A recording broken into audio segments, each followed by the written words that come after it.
Today is Saturday, August 7th, and this is Tokyo Daily, the Olympic show from the Toronto Star. I'm your host, Brendan Dunlop. The penultimate day of the Olympic Games. Can you believe it? Tokyo 2020 almost didn't happen. And now, Team Canada can celebrate. In a non-boycotted games, a record haul, 23 medals. 23! It is pretty incredible, considering what all of these athletes went through. Canadians Laurence, Vincent, Lapointe, and Vincent won the first ever Olympic bronze medal in the women's canoe double 500-meter race, a feat so rewarding they tipped the canoe in celebration and fell into the water. The Canadian women fell just short of a bronze medal finish in the women's 4x400-meter relay. 60/100ths of a second. 60/100ths of a second. The difference between Jamaica standing on the podium with a bronze medal and Canada sitting on the heartache of another fourth-place finish. 1984, the last time a Canadian women's team reached the podium in this event. Team USA swept the 4x400-meter relay on the final day of track and field. The U.S. women dominated the relay from start to finish to take the gold medal. And how about Allyson Felix? Can we celebrate her for a minute? Capped her career with her 7th Olympic gold and 11th Olympic medal with that victory. It was the first sprinting gold medal for the American team in the 4x400-meter relay. Blue Jays fans might have paid closer attention to this Olympic baseball tournament than ever before, and of course we won't see baseball back at the Olympics. But with former Blue Jays Jose Bautista, Melky Cabrera, Juan Francisco, and Emilio Bonifacio suiting up for the Dominican Republic, I know there were some eyes on them. And they were rewarded with a bronze medal for a baseball-mad nation that really wanted gold.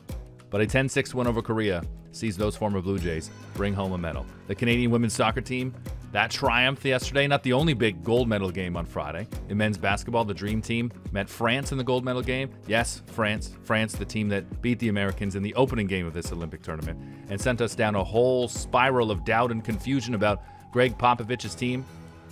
What a waste of energy that was.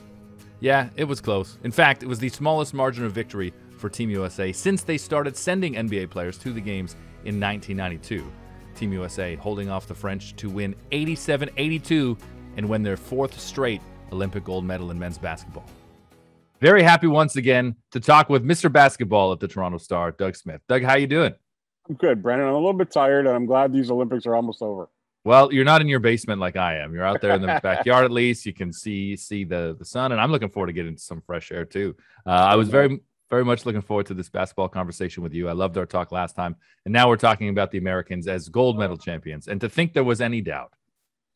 Yeah, I think there was doubt, and I think that's good. I've been watching them since 92 in Barcelona, and it got boring there for a lot of years. And I like the fact that they got to play hard a lot of times now.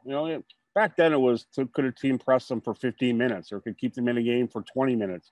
Now you think a team can beat them, and I think that's good for them. And it's good for basketball. Did you think France was going to beat them?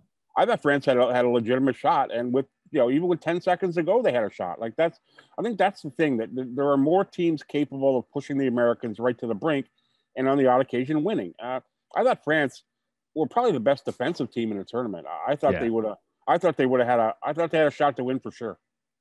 I like the way that France played, with the big men. I mean, obviously Rudy Gobert is a superstar, and in the way basketball has evolved, a bit of an anomaly. But I like that they still played that game, and for much of the tournament, it worked for them. Yeah, they didn't get great guard play in the gold medal game, and I think that was a big problem.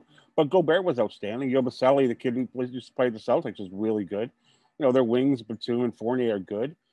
It was a very good team. There was, I guess, more NBA traditional than you might see in some FIBA organizations, and they played a lot of NBA basketball, but they played it very, very well. And that's why they kicked it with some of the best NBA talent out there. Certainly, some of the best NBA talent at this tournament. That's why they were able to kick it with the United States for so long. Kevin Durant didn't look like himself for until the middle of the group stage, perhaps against the Czech Republic. Mainly, finally looked like the Kevin Durant that we know and expect. And I think that's why there were so many doubters before, because you look at the players on this team, and there are certainly some guys that may not have been there if the full A squad was available. A lot of people argue that this is kind of the USA's C squad. But when Kevin Durant turned it on, that's when the United States looked like themselves and got to a point where even against France, when it was close, you thought, I'm betting on KD if I have to. Yeah, I think we talked about this the last time I was here. There were a lot of USA basketball people wondered whether he would assume that mantle of leadership. and take over the team. And I think you saw him do that in the medal round, in the quarterfinal and the semis. I don't think he took a shot in the last 3 minutes of the final, but he was really good. He was their best. He was the best player in the tournament, and he needed to be for them to win. And I think there was some question whether he would take on that responsibility, and we saw at the end that he did.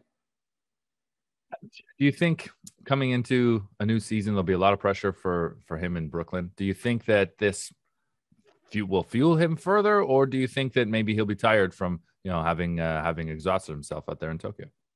I think it's going to be a very interesting season, a very hard one for him, because I still don't think there's a lot of chemistry has been developed between him and Harden and Kyrie Irving.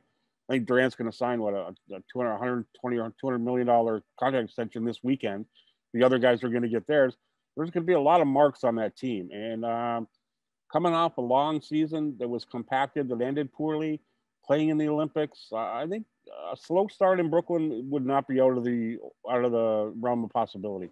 Yeah, I'm with you there. The United States had France, kept it so close for much of that game there. The U.S. started to pull away in the third quarter, and I thought that they were. I thought that much like against Australia, against the Czech, I thought that they were just going to shoot the lights out, but they weren't able to do that.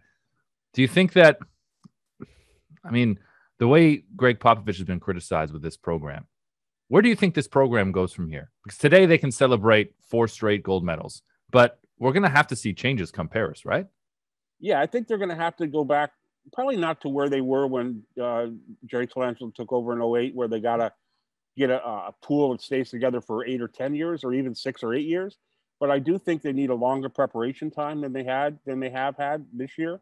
They 5 preseason games in Vegas probably wasn't enough, and you saw that early in this tournament when they lost to France and didn't really look in sync. I think they need to find some way to.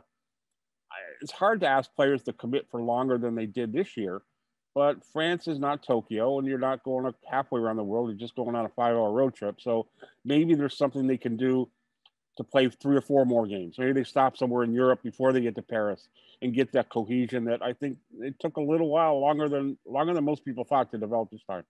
Yeah, that's a great point. Those final moments, you look at who's on the floor.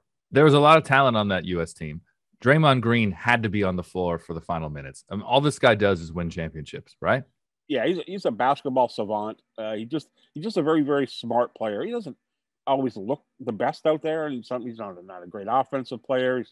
He's a great defensive player, but he's a little bit slow, and sometimes he takes possessions off. But when it comes down to it, he wins, and he knows how to win. He knows how to make plays. Going and getting that free throw off the rim was inspired, because NBA players aren't used to doing that. He knew that he could, and he did it. I think the thing that I'm most impressed about with Green is he always plays.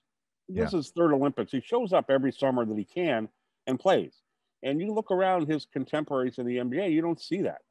And when they ask him, he commits, and he commits wholeheartedly. And I think that's a very good example to set for other great players in the league. He's won championships with Golden State. He's got He's got these gold medals now. Does that mean he's an automatic Hall of Famer, Doug?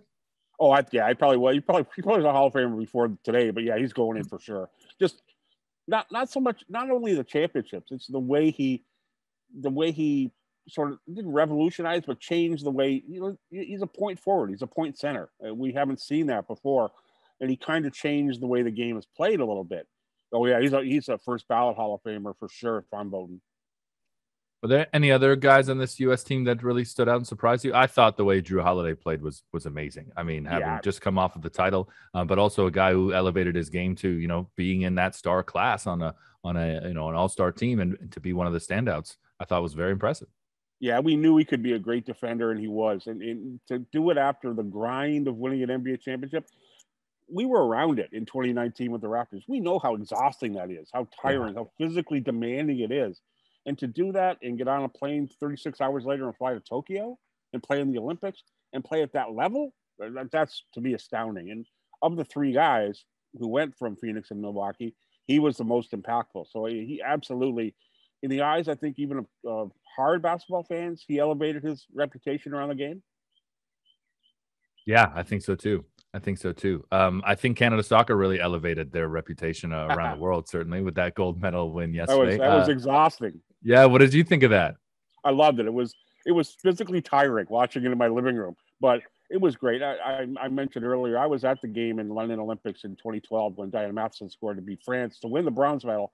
So to see the start of it and to see where it's coming those 9 years is really, to me, fascinating. And it's, it was a great thing. I really I thought about John Herdman, who put all those years into developing that program and got it to world class.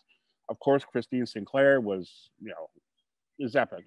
She might be Canada's greatest athlete ever, and I think you could have that discussion. Yeah. But I think Stephanie Labs is now a household name in Canada, and that's good. I think they are like the women's basketball players that I've been watching all these years.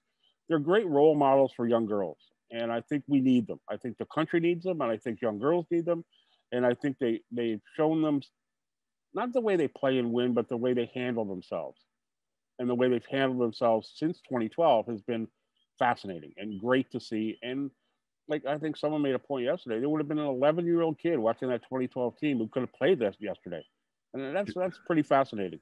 Julia Grosso scored the winning penalty. That was her, which is pretty amazing.